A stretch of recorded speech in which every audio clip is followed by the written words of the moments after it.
પાળેતા પ્રાણી. ગાય. આ ગાય છે. ગાય આપણને દૂધ આપે છે. બધા બાળકો રોજ દૂધ પીવે છે. કૂતરું. આ કૂતરું છે. કૂતરું આપણા ઘરની રખેવાળી કરે છે. કૂતરો આપણો સર્વોત્તમ સાથી છે. બિલાડી. આ બિલાડી છે. બિલાડી ખૂબ જ પ્રેમળ હોય છે.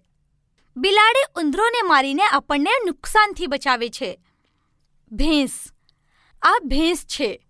ભેંસ કાળી હોય છે અને તેના શિંગડા લાંબા હોય છે. ભેંસ આપણને દૂધ આપે છે. ઘેંટું. આ ઘેંટું છે. ઘેંટાથી આપણને ઊન, દૂધ અને માંસ મળે છે. બકરી. આ બકરી છે. બકરીથી આપણને દૂધ અને માંસ મળે છે. બળદ. આ બળદ છે. બળદ ખેતરમાં હળ ચલાવે છે. બળદગાડીમાં બેસીને આપણે મુસાફરી કરીએ છીએ. ઊંટ. આ ઊંટ છે. ઊંટને રણનું જહાજ કહે છે. રણમાં લોકો ઊંટ પર સામાન લાદીને મુસાફરી કરે છે. ઘોડો. આ ઘોડો છે.